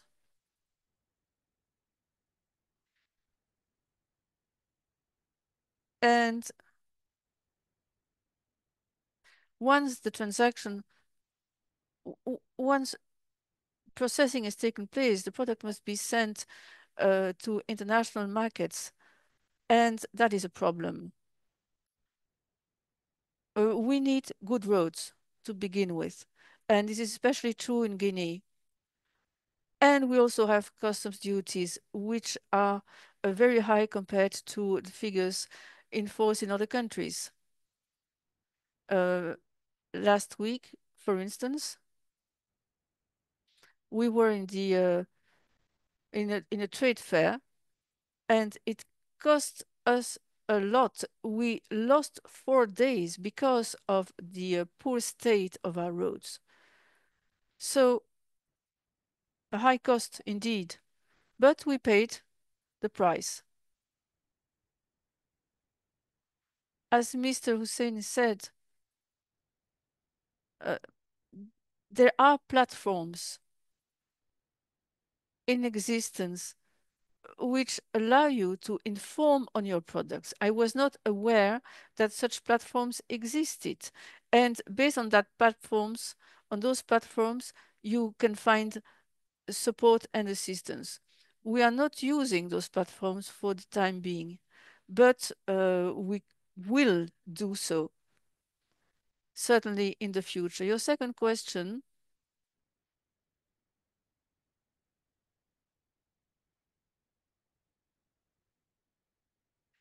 AMIDJOR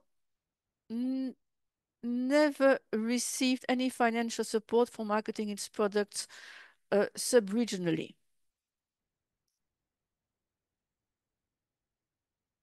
And it is only recently that, thanks to a given project, we were able to export. We received funds to improve the packaging of our products, and those funds also helped us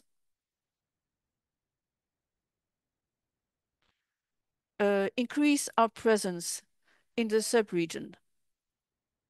And so we exported to Ivory Coast.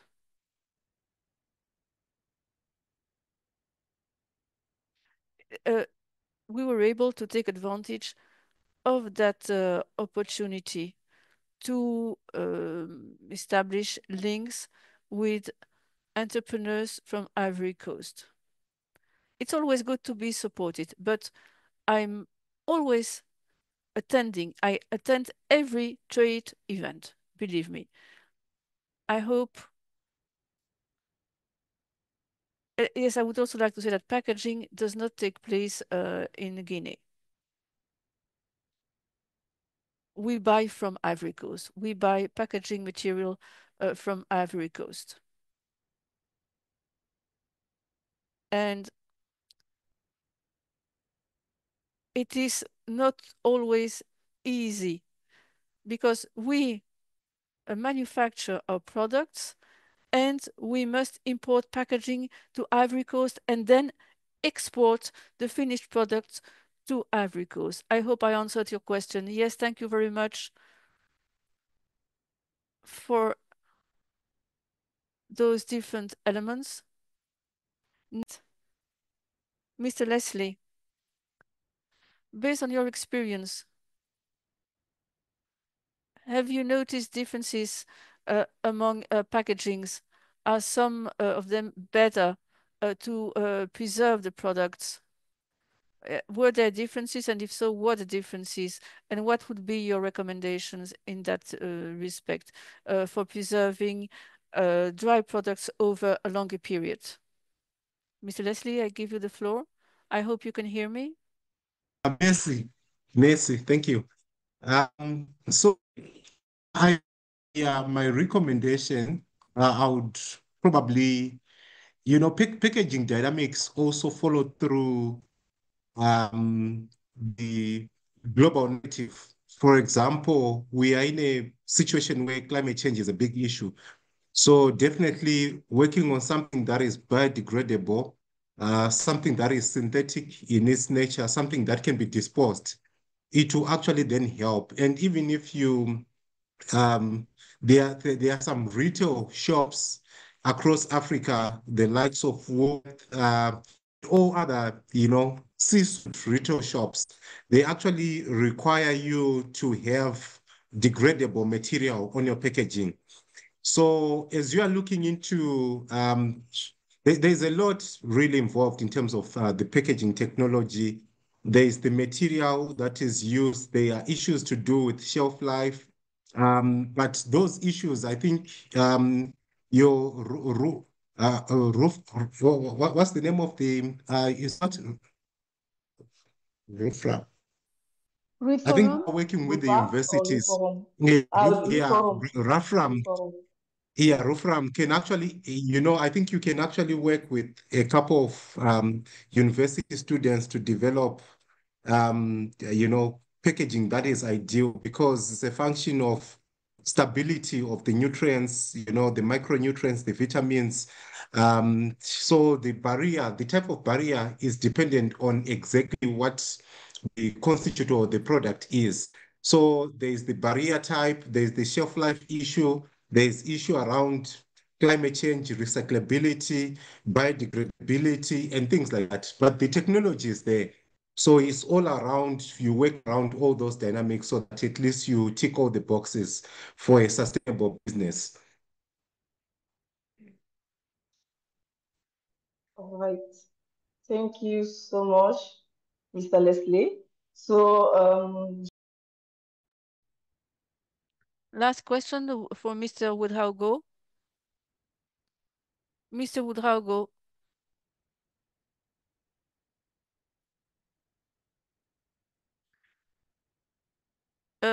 You spoke about certification, and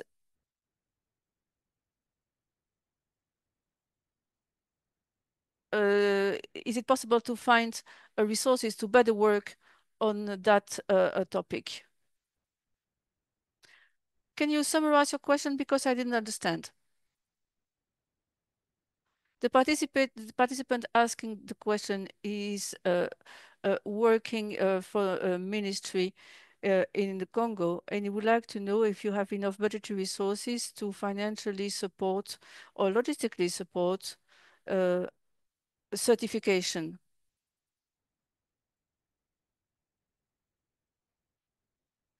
Okay. Or is it too expensive? Okay, thank you. Indeed, the issue of certification is expensive. It is also one of our fights as major players in that field. Unfortunately, ROPPA is a regional structure for West Africa, and we can only intervene in West African countries. We are developing programs with our members, but we are not a funding organization. We are just trying to mobilize or to find resources from some partners. Of course, we have businesses who are going through a process of certification, but maybe through you, we could give them the contact information of an organization which works in the same way as ROPPA. And especially in the field of certification. So maybe we could help him to that extent. Thank you very much for your contribution, and thank you very much to all panelists for the answers provided. I'm now going to give the floor to Isolina, who will close the session. Thank you, Olaifa. Thank you, Ousseini. The website of this our organization now appears in the chat. So thank you very much to all the panelists. It was very interesting. We are 10 minutes late. It's a very, very big topic which interests everybody, but it was so complete, the information provided. And thank you very much at Anthony as well, and Ousseini at the end, because they brought the research, innovation, and the policy side, which summarized the key points actually of this issue. I have nothing to add from my side than thanking very much all the speakers, all the participants, and giving the floor now to my colleague from PAFO, Aimable. You are still here. Thank you so much. I hope you found it also as inspirational as I did. And thanking also the team, of course, of PAFO together with the one from COLEAD. Please, Aimable. Thank you very much, Isolina. For the sake of keeping balance, I'll speak French. Ladies and gentlemen, in the name of the President of the Executive Secretary of PAFO, who could not be with us because of he had other commitments, I would just like to share with you a few comments in the wake of those very interesting presentations. First of all,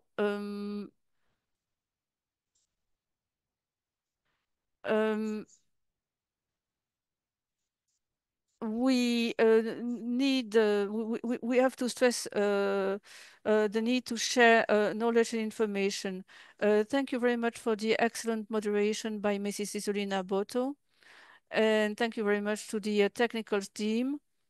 They did a super job, a super work. Thank you very much also to the speakers from Malawi, Mali, Zimbabwe, RUFORUM, ROPPA, and Guinea.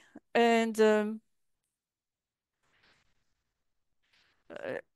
secondly, we would like to say, to tell you how much we appreciate the initiatives and the innovations presented by the entrepreneurs. They are very positive and very inspiring for all of us, and we simply encourage you to continue along that line. PAFO and its members are open to any form of cooperation, and in the same spirit, in the same vein, please note that there are local farmers associations which are called cooperatives. Don't forget also that there are such farmers associations active at the national or regional or continental levels. So cooperation with such organizations will be extremely useful for implementing and sharing information, continuous sharing, I mean. So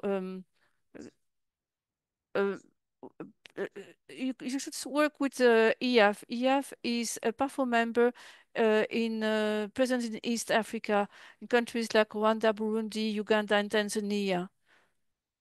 And they will facilitate, they will allow you to, they will facilitate your contacts with local associations in those countries. You can also work with ROPPA, which was described to you by Mr. Ousseini Ouedraogo. And we've heard presentations from Malawi and Zimbabwe.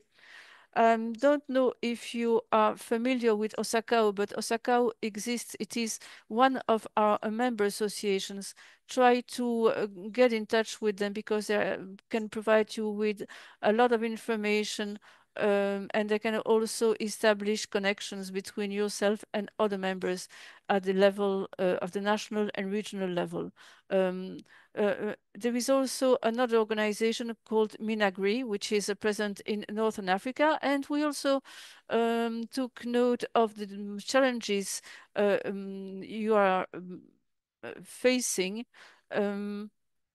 We took note of the networks which we shall continue to use for our advocacy in favor of future commitments. And finally,